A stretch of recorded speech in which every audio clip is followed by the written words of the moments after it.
Con más de 500 kilómetros de extensión, los Pirineos han albergado siempre diversas redes de contrabando entre España y Francia que se consolidan a partir del siglo XIX. Lejos de las grandes ciudades, nadie parecía prestarles atención, y sin embargo, serían decisivos a partir de julio de 1936.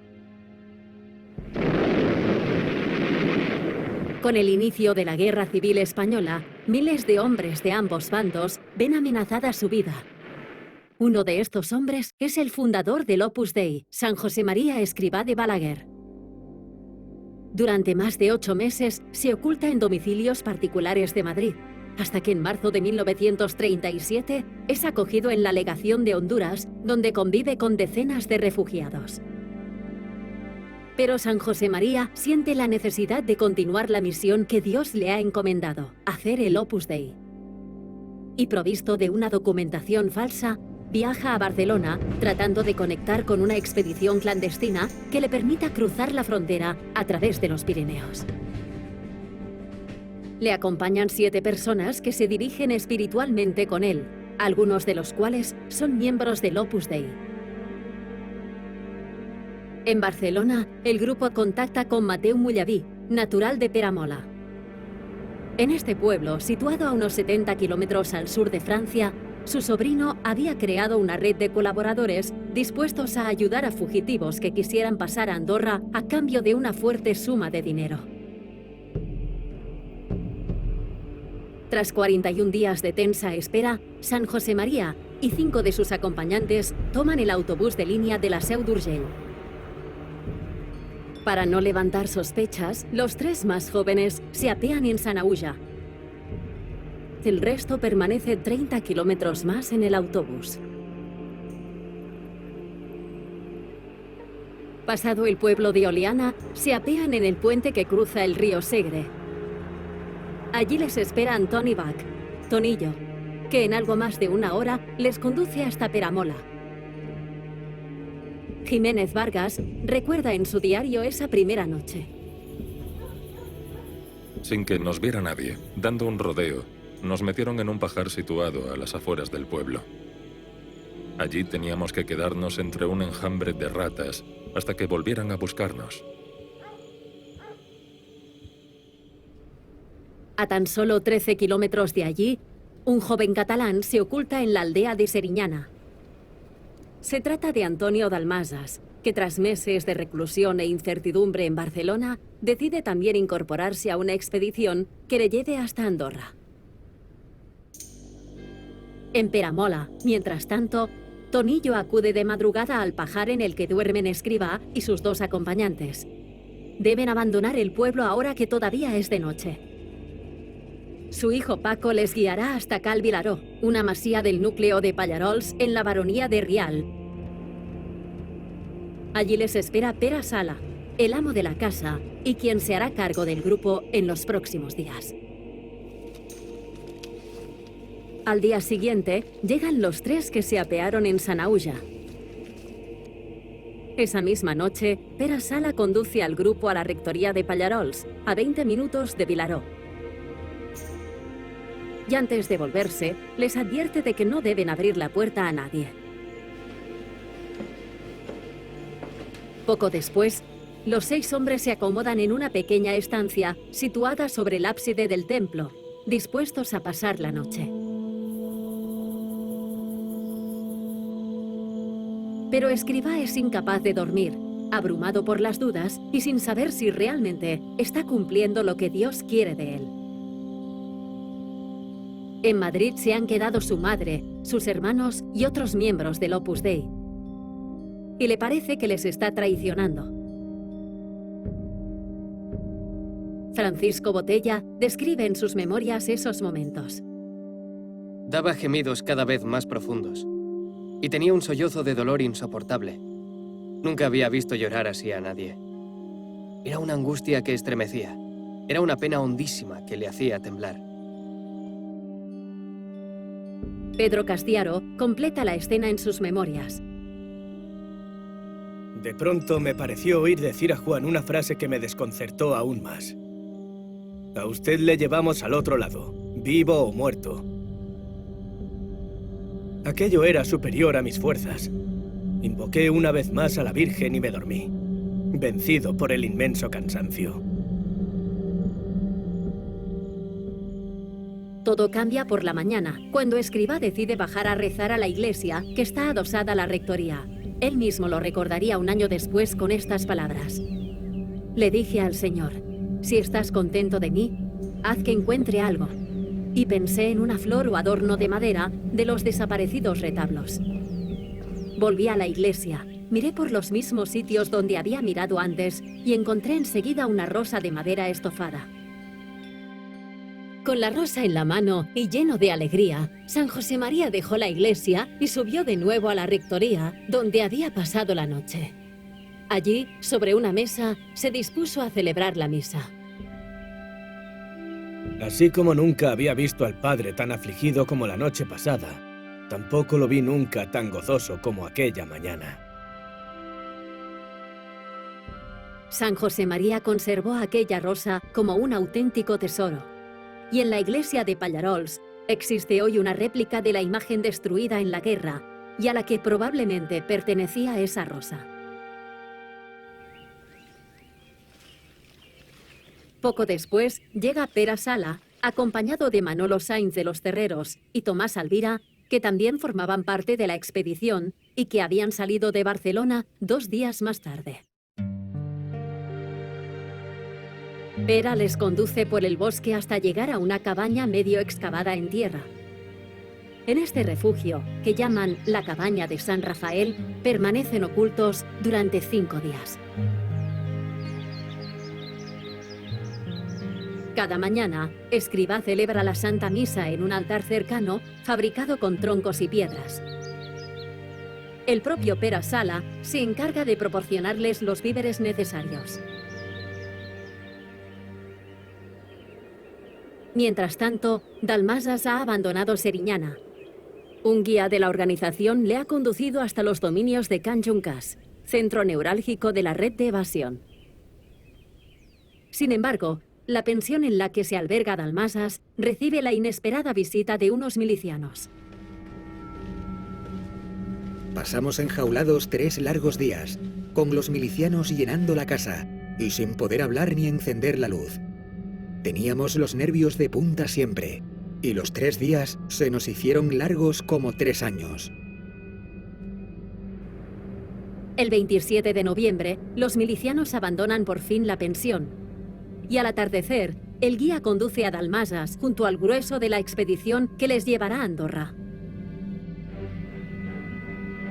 Ese mismo día, Escrivá y los 7 que le acompañan reciben la visita de Pere Sala. Por fin ha llegado el momento de ponerse en marcha. De noche y con la única luz de la luna, dejan atrás la cabaña y ascienden por la ladera de una enorme mole rocosa que parece esculpida por la naturaleza.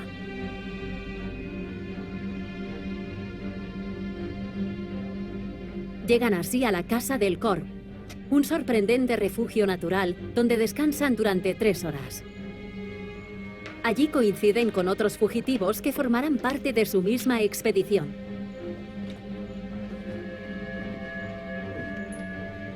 Al retomar la marcha, el grupo sigue ampliándose con hombres que les esperan en diversos puntos del camino. Y finalmente, alcanzan el barranco de la Ribalera, a la altura de la Espluga de las Vacas. Han sido más de 13 horas de marcha. Nada más llegar, Escrivá se dispone a celebrar la misa ante el asombro del resto de expedicionarios. Antonio Dalmases recoge en su diario cómo vivió ese primer encuentro con San José María. Sobre una roca, arrodillado, casi tendido en el suelo, dice un sacerdote que viene con nosotros la misa. Sus palabras, claras y sentidas, se meten en mi alma. Nunca he oído misa como hoy. No sé si por las circunstancias o porque el celebrante es un santo.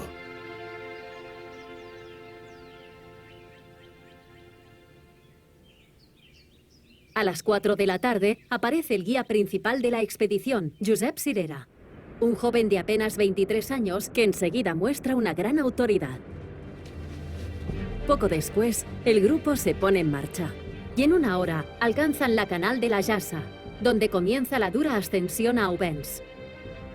Será el único tramo que harán de día, porque caminan junto a peligrosos precipicios.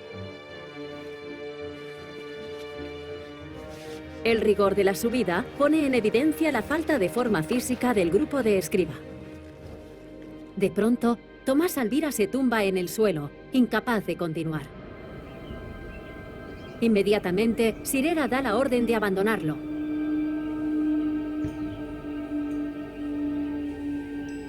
Al escuchar sus palabras, San José María se lleva aparte al guía y logra convencerle de que tenga paciencia, asegurándole que entre todos le ayudarán a llegar hasta la cumbre. Alvira consigue finalmente llegar a la cima junto al resto de la expedición. Situada a 1500 metros de altura, la vista desde allí alcanza decenas de kilómetros.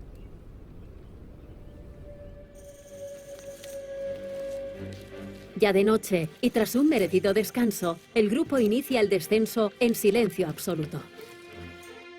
Y pasada la medianoche, inician la ascensión del Comalavall a través de un barranco con una fuerte pendiente. El frío es cada vez más intenso y la subida parece no acabar nunca. Cuando nos paramos, la mayoría se duerme, a pesar de que hace un frío más que regular. Los hay que llegan a soñar en voz alta. Hace ya 24 horas que no dormimos y 10 que no comemos.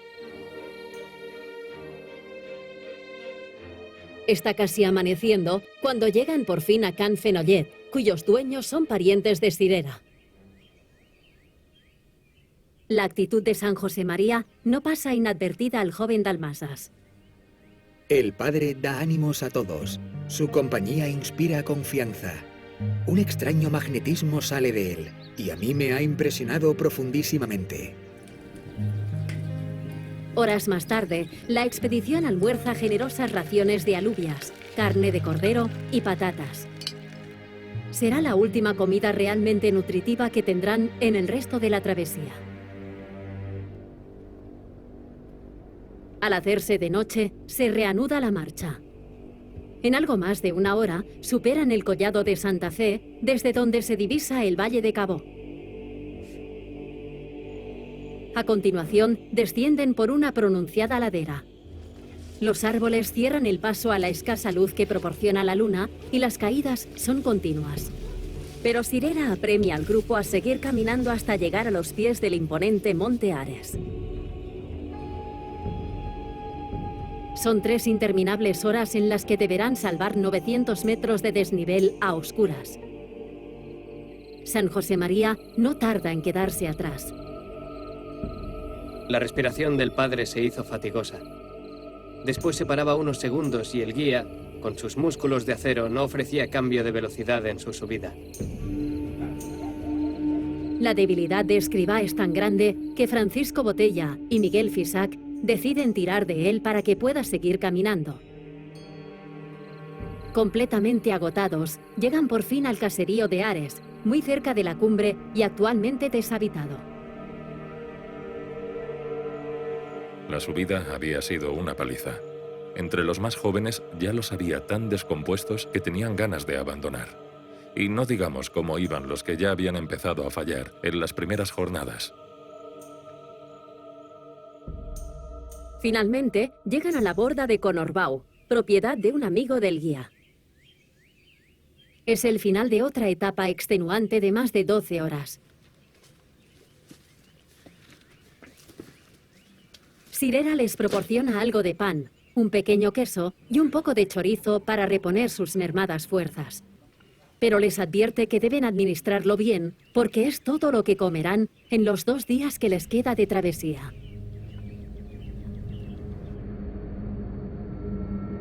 Al caer el sol, inician una nueva etapa en la que se unen 4 o 5 contrabandistas que cargan pesados fardos a la espalda. Algunos de ellos también llevan armas. Tras bajar por un torrente, se adentran en el cauce de los ríos de Castellbó y de Arabell. El valle se estrecha y el camino pasa de una orilla a la otra constantemente. Debimos pasar el mismo río muchas veces.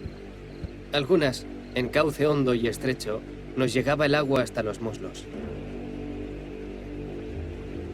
La humedad y el frío quiebran la frágil condición física del grupo. Jiménez Vargas vigila la marcha de Escribá, extenuado, pero no es el único en requerir ayuda. Los más jóvenes no dan abasto para cuidar del resto, que dan muestras de extrema debilidad.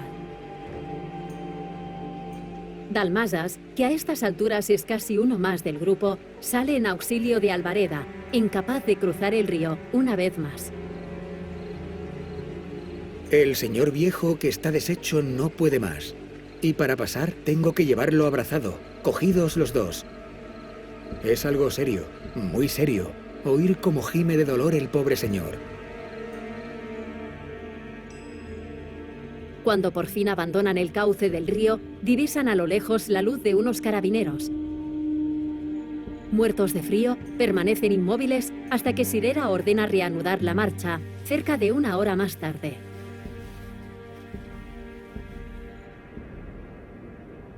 Llegan así a las rocas de la Caubella, ya de amanecida. El guía continúa unos cientos de metros hasta la masía de Cal Roger, en la que viven sus padres. Allí descansará el resto del día, mientras los expedicionarios permanecen junto a las rocas. Ese día, Escribá y sus acompañantes consumen las exiguas provisiones que aún les quedan. Juan da fricciones de salicilato al padre y cura los pies de Tomás y Manolo. Este tiene además la rodilla estropeada y Tomás el pie completamente llagado. Pasadas las 5 de la tarde, aparece de nuevo el guía y reanudan la marcha.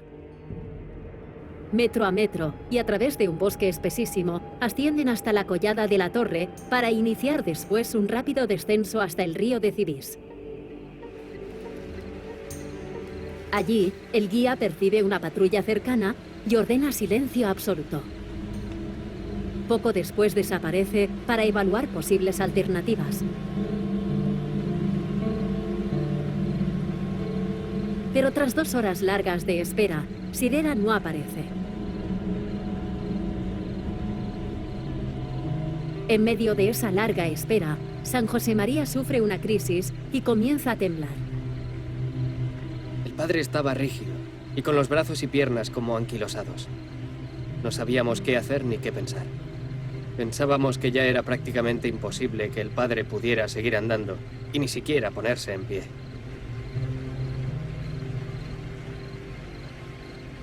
Por fin, tras cerca de 3 horas bajo cero, reaparece Sirera. Muy nervioso, enseguida ordena continuar la marcha. Pese a las dudas iniciales, Escribá logra mantenerse erguido.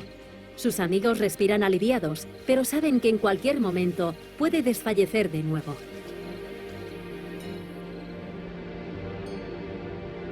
Inician así una dura subida hasta llegar al pas de la Cabra Morta. Aunque en ese momento no lo saben, el valle que tienen ante sí es el último que les separa de Andorra. Casi al final de la bajada, el guía ordena a todos que se escondan. A unos 50 metros se ven las luces de un puesto de carabineros. El guía dijo que estábamos en peligro. Reparten carabinas para los que quieran usarlas si es necesario.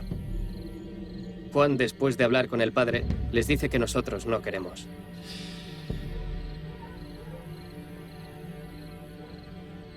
Tras muchas dudas, Sirera ordena por fin cruzar el valle.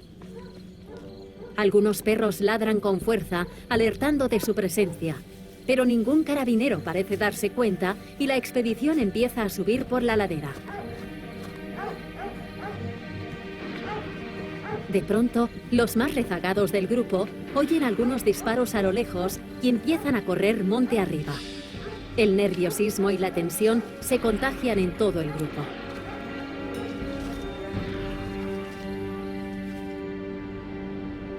Pero al cruzar por delante del Mas d'Alins, se corre la voz entre los expedicionarios. Ya son libres, están en Andorra. Algunos empiezan a correr de la emoción. Otros, como Dalmasas, se arrodillan junto a Escribá. Amanece el 2 de diciembre de 1937, cuando el grupo de Escribá divisa las primeras casas de Sant Julià de Lòria. Nada más llegar al pueblo, entran en la iglesia, donde rezan ante un sagrario por primera vez desde el inicio de la guerra. Una escultura en el interior del templo recuerda ese momento. Por fin, el 10 de diciembre, el grupo de Escribá cruza el puerto de Embalira y pasa a Francia. Atrás quedaban 5 jornadas, en las que han recorrido más de 100 kilómetros por los montes, con 6.000 metros de desnivel acumulado. El camino que habían iniciado unas semanas antes en Pallarols les había llevado, por fin, a la libertad. Actualmente, esta iglesia está completamente restaurada y miles de peregrinos de todo el mundo acuden cada año a Pallarols para estar en el lugar en el que Escribá encontró la rosa de Rial. Además, el camino de Pallarols a Andorra está hoy perfectamente señalizado y muchos de estos peregrinos lo recorren siguiendo los pasos de la expedición de San José María. Escribá no tardó en retomar su actividad pastoral, y uno de los primeros a los que atendió fue el joven estudiante que coincidió en su misma expedición para cruzar los Pirineos. Nos separamos en Andorra, pero lo encontré días más tarde en San Sebastián, cuando estaba rezando en la iglesia del Buen Pastor. Apareció detrás de mí, me puso la mano sobre el hombro y me dijo que nunca más nos separaríamos. Aquel sacerdote era el padre Escribá de Balaguer.